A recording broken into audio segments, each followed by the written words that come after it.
Nação flamenguista, os corintianos aí tão com raiva, né? Tão revoltados, né? Que o Corinthians, mais um jogo perdendo, né?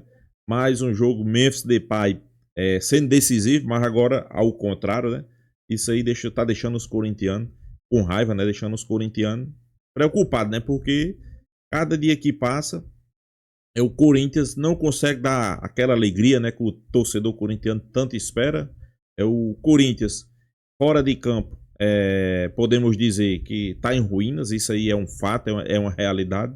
E dentro de campo, a gente parece que vai começar a ver um Corinthians desesperador, né? Aquele Corinthians que sempre briga para não ir para a segunda divisão, né?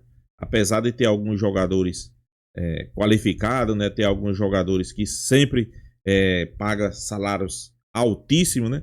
Mas esses jogadores não conseguem desenvolver um bom futebol, né? E o que está acontecendo fora de campo agora parece que vai refletir dentro de campo, né? Os corintianos desabafam, soltam o verbo e temos que ser realistas, pessoal. Com razão, né? Os corintianos têm razão em soltar o verbo para cima dos jogadores, né? Vamos ver o que eles falaram aí. Crédito do vídeo é o canal do Beija, link da descrição. Final do vídeo deixa a minha opinião. Vamos lá. Já vou falar um pouco mais aí de Memphis Depay, a cavadinha dele. Mas para mim, cara, mesmo que você perca um pênalti contra o Mirassol, cara, não pode fazer falta. Você não tá perdendo um pênalti contra o Flamengo, você não tá perdendo um pênalti contra o Barcelona, você não tá perdendo um pênalti, sei lá, contra qualquer time forte. Você tá perdendo um pênalti contra o Mirassol. Esse tipo de gol não pode fazer falta. Eu critico demais a postura do Memphis, porque eu acho que o cara não pode ser displicente a esse ponto. O cara precisa entender onde ele tá jogando e o momento que o clube vive. Ele não pode achar que ele está disputando uma partida entre amigos do Van Persie e amigos do Memphis. Sabe? Amigos do Van der Sar e amigos do Memphis. Vai cagar, velho. Vai cagar. Tem que bater com seriedade essa porra. Ô, Memphis, você não é Marcelinho, você não é Louco Abreu, você não é Djalminha. Não que o Louco Abreu esteja no nível do Djalminha do Marcelinho Carioca. Muito pelo contrário, hein? Desculpa, Deus. Mas o Louco Abreu batia assim e fazia. Então, Memphis, você tem que ser sério, mano, na tua cobrança de pênalti. Você não pode meter o louco e fazer isso daí. Você tem que entender o momento do clube, velho. Não pode pagar de louco e bater o pênalti de forma displicente. Por mais que venha os passapano aí que ele fala, mano, mas o Marcelinho batia assim. Não dá pra comparar, mano, o Marcelinho com o Memphis. Não dá, mano. E outra, mano, dentro do atual cenário, por mais que o Corinthians depois tenha aberto o placar no final do primeiro tempo, é o tipo de lance, meu irmão, que poderia ter sido 2-0. Poderia ter sido 2-0. Esse primeiro gol que o Corinthians fez, se o Memphis tivesse batido sério, ele poderia já ter aberto o placar e aquele 2-0 poderia ter sacramentado a vitória do Corinthians já no final do primeiro tempo. Mas não. Aí vem os passar pano. Mano. Mas eu repito, o Corinthians ele não pode sentir um pênalti perdido contra o Mirassol. Comparando os dois times, os dois elencos, o potencial de cada um, deixa eu falar, meu irmão, não dá, mano. Não dá. O Corinthians é obrigado a engolir o Mirassol. É obrigado a engolir o Mirassol. E não fez isso. E agora a crítica também é ao Dorival Júnior. Ô Dorival, sei que você chegou agora há pouco, e eu tô tirando um conselho para você não continuar com essa burrice. Você tá sendo burro, Dorival. Não dá para ficar fazendo rodízio com esse elenco. Não dá. O Corinthians ele tem um bom time de 1 a 11. Quando ele opta pelos titulares, é um time competitivo. Quando você põe lá o que você tem de melhor à disposição. Não dá, Dorival, não dá para você ficar insistindo e dando murro em ponta de faca. Por mais que você diga, mas o elenco tá cansado. Cansado é o cará, entendeu? Tipo, não vou terminar a palavra aqui em respeito ao telespectador. Cansado é o C pontinho, pontinho, pontinho. Você tem que colocar, Dorival, sempre a sua força máxima para começar os jogos. Se você quiser descansar o elenco, aquele cara que está mais fadigado, descanse depois de fazer o resultado. Abra lá 2, 3, 4 contra o adversário, depois você tira o Yuri Alberto, você tira o Carrídio, você tira o Depay, você tira quem você quiser. Mas antes de começar o jogo, você não pode continuar insistindo com essa porra desse rodízio. Outros técnicos aí quebraram a cara por causa dessa porra aí. E você tá chegando agora, então tem uma colher de chá até você entender onde você tá. Mas agora, porra, tá meio óbvio. Se pra mim que tô de fora, tô vendo que não dá pra confiar no elenco do Corinthians, o time de 1 a 11, repito, é um time competitivo. É um time competitivo. O elenco não é. O elenco não é. E quando a gente pega elenco, a gente tem que ver aí, por exemplo, o Kaká, apesar do gol, a gente sabe que não entrega o que se espera dele. A gente tem que ver, por exemplo, o Félix Torres, que é um outro cara que estava revezando titularidade, mas é uma tragédia também. O meio-campo, por exemplo, esse Maicon aí, é outro peso morto. Bidon, outro peso morto. O Coronado, apesar de ter tido um lampejo aí, as principais jogadas, pasmem, pra você ver como o Corinthians estava uma merda. Quando o Coronado é um dos caras que mais tenta, é para ver como o time do Corinthians estava mal hoje. Mas o Coronado também é um cara que, diante do que foi contratado para fazer, também não está entregando o que se espera dele. Vamos lá, Alex Santana entrou no segundo tempo, de novo, uma carreta carregada. É um cara que vai entrar em forma quando? Em novembro? Novembro não precisa mais do Alex Santana. Novembro não precisa mais. Pesado, velho. Sabe aquele tio da churrasqueira? Aquele tio que entra para jogar 5 minutos e volta para a churrasqueira para continuar fazendo a picanha? É o Alex Santana. Então, rapaziada, esse é o elenco do Corinthians. Não é confiável. Então, Dorival, se você não quiser daqui a pouco ser derrubado por esses caras de novo, ponha sempre o que você tenha de melhor à disposição. Porque é no teu rego que vai arder. É no teu rego que vai arder, Dorival. Então não seja tapado. Não continue com essa burrice. Ah, mas o jogador tá cansado. Que se lixe que tá cansado. Que se machuque, então. Qual que é a diferença do cara tá machucado ou o cara ser preservado aí também e não jogar no outro jogo? Que é isso que tá acontecendo. Porque não adianta nada, Dorival, depois de dar 2-1 pro Mirassol, aí você tem que colocar Carrillo e o Yuri Alberto pra tentar virar o jogo de novo. Porque eles vão ter que se desgastar muito mais e subir uma puta de uma ladeira pra tentar reverter um placar adverso. Não é melhor começar com esses dois e tentar abrir um 2-0 para depois você sacar esses caras? É questão de raciocínio lógico, Dorival. É questão de raciocínio lógico. Então eu espero, Dorival, que você abra o olho. Abra o olho. Porque se você continuar com esse pensamento aí, daqui a pouco é o teu que tá na reta de novo. Mas enfim, vou ler algumas mensagens aqui, o pessoal já tá mandando mensagens. Impossível, cara, imperdoável. O jogador bateu o pênalti assim, de forma displicente. Porque se faz o gol, falam, é um golaço. E se não faz, a cobrança é muito maior. Porque o pênalti bem batido é o que entra, mano. É o que a bola vai encostar na rede lá e vão comemorar o gol. Só que quando você assume esse risco de bater o pênalti dessa forma ridícula como foi, cara, você tá chamando uma responsabilidade que você não precisa chamar. Por mais que você possa bater o pênalti e perder, bateu sério e perdeu. O Marcelinho contra o Marcos na Libertadores. Ele bateu sério.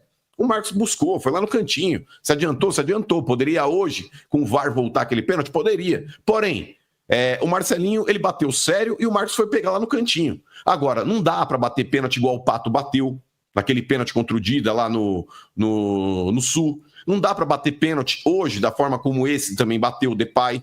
Não dá, mano. Isso aí é imperdoável, velho. O torcedor corintiano tá revoltado aí com o Memphis Depay, né? Cobrança de pênalti absurda, pessoal. Não existe uma cobrança de pênalti. Claro, às vezes o jogador acha que vai vencer o jogo a qualquer momento, né? Talvez tenha entrado ali com salto alto, ou bater esse pênalti desse jeito, me consagrar e finda se complicando e complicando a situação do clube. Isso aí, mano, tem razão, viu? É imperdoável. Porque se você perder o pênalti batendo sério, o torcedor fica puto, mas ele até entende depois. Fala, porra, beleza, bateu lá, perdeu, acontece. Agora, desse jeito, meu irmão, tá chamando uma responsa que não precisa chamar. O jogador que bate assim tá sendo burro, mano. Tá sendo burro. Vamos pegar aqui mais uma. No futebol europeu, ainda mais um jogador que é de seleção, para vir jogar na América do Sul, se ele não estiver ganhando um caminhão de dinheiro. Porque o que faz esse cara sair da Europa? Que ele vive num país de primeiro mundo, independente de onde ele estiver. Ele estava recentemente na Espanha, jogando lá, estava em Madrid, já passou pelo Barcelona, mas morou na Itália, já jogou aí em Manchester, enfim. O que vai fazer esses caras aí saírem desses lugares para vir para cá é justamente uma cifra absurda de dinheiro. E se não tiver realmente essa grana, o cara não vem. A menos que tenha, talvez, aí, por exemplo, o cara que é só americano. Quero voltar aqui para pelo menos estar mais próximo da minha família. Não vou ganhar esse salário, mas vou ganhar um caminhão também. Por exemplo, o Suárez no Grêmio. Estava perto do Uruguai, perto da casa da família dele, enfim, ganhou um bom dinheiro? Ganhou. Mas pelo menos estava aqui mais próximo da família, que depois agora voltou também para jogar nos Estados Unidos, né? Então, o dinheiro acaba falando mais alto, cara. Sinceramente, eu acho que não vale. Se a gente pegar, por exemplo, grandes jogadores da história do futebol, os caras não chegaram nem perto de ganhar isso. Mas hoje é aquilo que a gente falou, mano. O futebol ele tá superfaturado. Infelizmente aí é uma realidade, porque hoje qualquer cabeçudo aí, qualquer jogador ruim ganha 200, 300 pau por mês. Infelizmente hoje a realidade do futebol brasileiro é essa. A gente vê os principais times aí do futebol brasileiro pagando aí 30, 40 milhões aí de folha salarial por mês, mano. Isso daí é uma indecência, mano, mas infelizmente é isso, cara. Vamos ver aqui, tem mais superchats aqui, não tô nesse elenco, ter feito alguma coisa diferente em termos de postura, e aí sim o time mais confiante, ele tentar colocar algumas situações ali que o favoreçam, falar, agora é a hora de começar a rodar, porque agora eu tô confiando mais nesses jogadores. Mas não é o momento, cara. Esse elenco, ele já tá aí com o psicológico abalado. Vinha de maus jogos aí na gestão do Ramon Dias. Vem de eliminações, entendeu? Por mais que tenha ganhado o título paulista, mas é uma situação ali que não dá para confiar, cara. De fato, não dá para confiar. É um elenco fraco. Então, se fosse ele, eu de verdade colocaria ali equipe titular sempre. Depois que fizer o resultado, você começa a rodar, mano.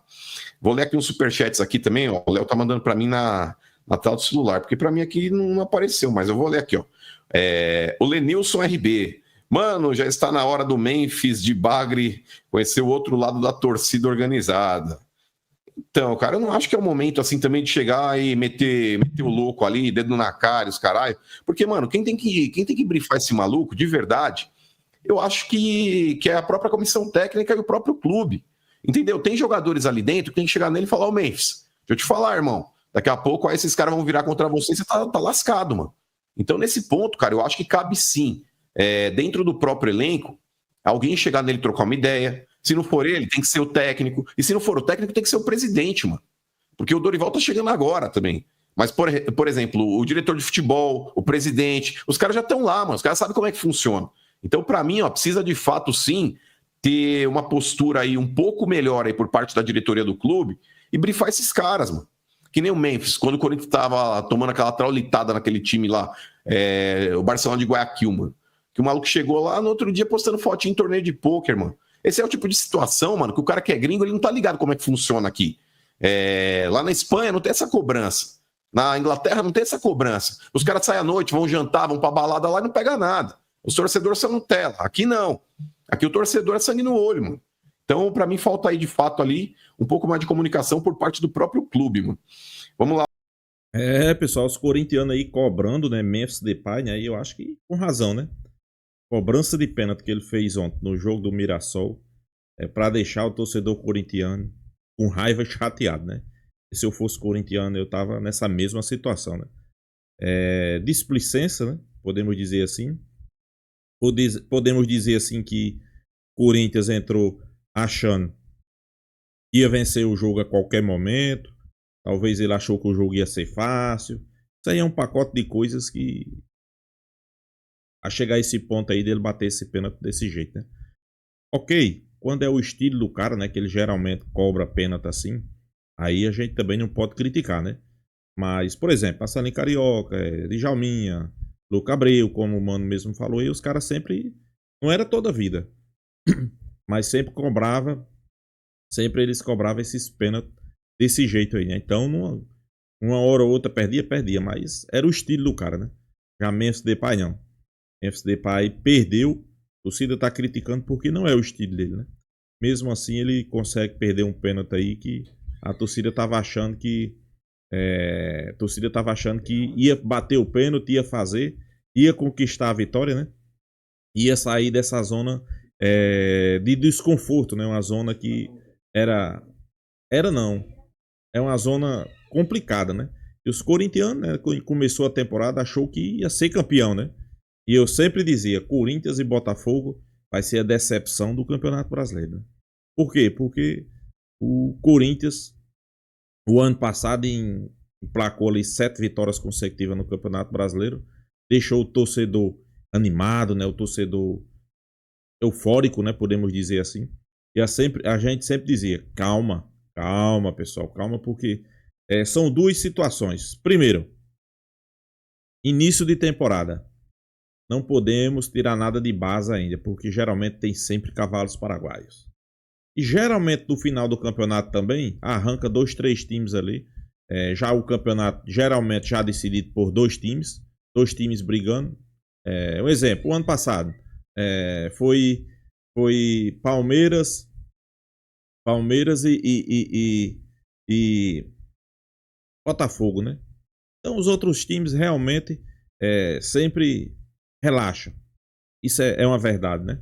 É por isso que eu digo, calma no início da temporada. E se seu time não briga por nada no final da temporada, se ele emplacar ali 6, 7 vitórias, calma que o próximo ano também não quer dizer nada, né? O corintiano achava que não, o Corinthians vem embalado, o próximo ano a gente vai começar com tudo. Inclusive, ganhou o Campeonato Paulista, né?